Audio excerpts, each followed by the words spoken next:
Hello cuties. నేను మీషోలో ఒక వస్తువైతే కొన్నాను. సో, మీరు వీడియో లాస్ట్ వరకు చూసి దాన్ని కొనాలా? వద్దా? అనేది మీరే డిసైడ్ అవ్వండి. నా రివ్యూ ఏంటనేది కూడా నేను లాస్ట్‌లో అయితే చెప్తాను. సో, అదేంటైతే ఇప్పుడు మనం ఓపెన్ చేసి చూసేద్దాము. సో, ఇదొచ్చేసి మనకి పెయింట్ బ్రష్ క్లీనర్ అనమాట. సో, ఈ విధంగా అయితే మనకి ఉంటుంది. మొత్తం ఓపెన్ చేసి చూద్దాం మనము లోపల ఏమేమి ఇచ్చాడు ఏంటి అని చెప్పేసి. సో, పైన మనకి ఈ విధంగా అయితే కనిపిస్తుంది. ఇదొక ప్లేట్. దాని తర్వాత మనకింకా ఏమిచ్చారంటే ఒక బాటిలు. ఇంకా మనకి కింద ఆ బాటిల్‌కి క్యాప్స్ అండ్ అలాగే మనం ఇందాక పైన ప్లేట్ అయితే చూసాం కదా! దానికి సంబంధించిన బాక్స్ అనమాట. అంటే ఒక బాక్స్ దాని పైన బాటిల్ వచ్చే విధంగా అయితే ఉంటుందనమాట ఇది. ఈ బాటిలు అన్నీ కూడా స్ట్రాంగ్‌గానే ఉన్నాయి. పర్లేదు క్వాలిటీగానే ఉన్నాయి అన్నీ కూడా. ఇవొచ్చేసి మనకి ఈ బాటిల్ దానికి ఫిక్స్ చేసుకోవడానికి కొన్ని స్క్రూస్ అయితే ఇచ్చారనమాట. అవి ఇవి. సో, వీటిని ఎలా ఫిక్స్ చేయాలి ఏంటి అనేదైతే ఇప్పుడు మీకు చూపిచ్చేస్తాను. సో, ఈ ప్లేట్ ఏదైతే ఉందో దాన్ని వెనక వైపు ఈ విధంగా అయితే తిప్పుకొని మనకి ఈ పింక్ కలర్‌లో ఇచ్చారు కదా! సో, వాటిని ఈ విధంగా అయితే ఫిక్స్ చేసుకోవాలనమాట.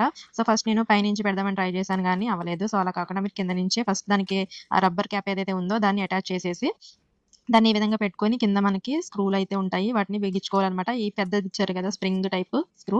దీన్ని పైనుంచి పెట్టుకోవాలనమాట. దానికి చివరన ఇలా 2 లిడ్స్ కింద ఉంటాయి. సో, దాన్ని మనం లోపలికి ఇన్సర్ట్ చేసేసుకోవాలి ఆ హోల్‌లోకి. చూడండి ఇక్కడ చూపిస్తున్నాను కదా మీకు. సో, ఆ విధంగా పెట్టేసుకొని కింద మనకి ఇక్కడ కూడా కొన్ని ఇచ్చాడనమాట. మనం అక్కడ పెట్టి దాన్ని లాక్ చేసేసుకోవాలి. సో, ఇలా పెట్టిన తర్వాత నేను బాటిల్ పెట్టేసి ఫిక్స్ చేసేసి వాటర్ వేసి ఒకసారి ట్రై చేసైతే చూసాననమాట. చూస్తే అది నొక్కిన వెంటనే మనకి కింద ఏదైతే మనం ఇప్పటివరకు పింక్ కలర్‌లో ఫిక్స్ చేసామో అది ఊడిపోయిందనమాట. ఊడిపోయి మొత్తం వాటర్ అంతా కిందకి స్పిల్ అయిపోయింది. సో, అప్పుడు ఏంటిది ఇలా ఉంది అనవసరంగా కొన్నాను అని చెప్పేసి అనుకున్నాను. సో, నాకు కూడా ఒకటి మిస్ అయింది అని చెప్పేసి అనిపించింది కింద వైపు తిప్పి చూస్తే.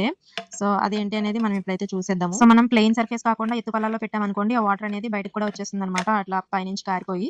సో, ఆ విధంగా అయితే దీనికి మెయింటెనెన్స్ అనేది చాలా ఎక్కువనే ఉంటుంది. దీని కాస్ట్ వచ్చేసి నేను తీసుకున్నప్పుడు రూ. 189 అయితే పడింది. సో, మీకు ఈ సోదంతా ఎందుకు, నా దగ్గర గ్లాస్ ఉంది. గ్లాస్‌లో వాటర్ ఉంది. అందులో ముంచుకొని బ్రష్ కడుక్కుంటాను అనుకుంటే మీరు ఖచ్చితంగా దీన్నయితే కొనొద్దు. సో, మీరు దాన్ని యూజ్ చేసుకోవచ్చనమాట.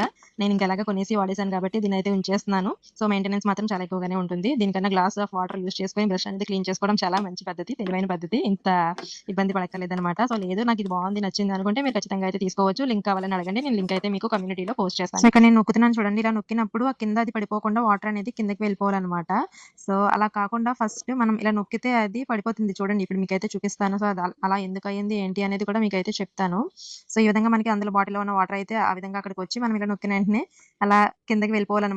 కానీ ఇదైతే ఫెయిల్ అయిపోయింది. సో, రీజన్ ఏంటి అంటే ఇక్కడ నాకొక స్క్రూ అయితే మిస్ అయిపోయింది. నా వచ్చిన ప్యాకింగ్‌లో అయితే స్క్రూ అనేది లేదనమాట. సో, దానివల్ల అది మనకక్కడ టైట్‌గా లేక ఇలా నొక్కిన వెంటనే కిందకి వెళ్ళిపోతుంది. సో, ఇలా ఉంది అనవసరంగా తీసుకున్నాను. రిటర్న్ పెట్టేద్దాము అని చెప్పేసి అనుకున్నాను. తర్వాత మా ఆయనొచ్చిన తర్వాత చూపిస్తే తను ఇంట్లో ఉన్న స్క్రూ తీసుకొచ్చి దానికి బిగిచ్చేసారనమాట. బిగించిన తర్వాత పర్లేదు బానే పనిచేస్తుంది. సరే కదా అని చెప్పేసి ఇంక ఉంచేసాను. కాకపోతే ఇది మెయింటెనెన్స్ అనేది చాలా ఎక్కువనమాట. మీకు చూడండి వైట్ ఒకటి ఇచ్చారేమో దానికి తగ్గట్టు మనకి ఆ పెయింట్ అంతా కూడా అక్కడ ఉండిపోయి మనకి పట్టేస్తది అలాగా. సో, మెయింటెనెన్స్ అనేది చాలా ఎక్కువ అవుతుంది. సో, మనం పెయింట్ చేసిన తర్వాత బ్రష్‌ని ఎప్పుడైతే క్లీన్ చేయాలి అనుకుంటున్నామో అప్పుడు ఇక్కడ మీకు కనిపిస్తుంది చూడండి. ఈ విధంగా అయితే ఆ వాటర్‌లో మనం పెయింట్ బ్రష్‌ని ముంచేసి తీసేసుకోవడమే అంతే. సో, ఆ వాటర్ అనేది మనకి డర్టీగా అయిపోతుంది. అంటే మనం ఏ కలర్ అయితే ముంచుతామో ఆ కలర్ కింద మారిపోతుంది కాబట్టి ఆ కలర్ మనం తీసేయాలి అనుకుంటే ఇక్కడ మనకి ఏదైతే స్ప్రింగ్ బటన్ ఇచ్చాడో దాన్ని ప్రెస్ చేస్తే మనం యూజ్ చేసిన వాటర్ అంతా కూడా కింద బాక్స్‌లోకి వెళ్ళిపోతుందనమాట. సో, అలా వెళ్ళిపోయి మనకి మళ్ళీ ఫ్రెష్ వాటర్ అనేది వస్తుంది. కానీ నిజంగా అంత ఫ్రెష్ వాటర్ ఏమి ఉండట్లేదు. మనకి అక్కడ ఎక్స్‌ట్రా పెయింట్ అనేది ఉండిపోతుంది కాబట్టి వచ్చిన కొత్త వాటర్ కూడా అదే కలర్‌లో అయితే ఉండిపోతుంది. నా ఒపీనియన్ అయితే దీన్ని తీసుకోవాల్సినంత అవసరం అయితే లేదు.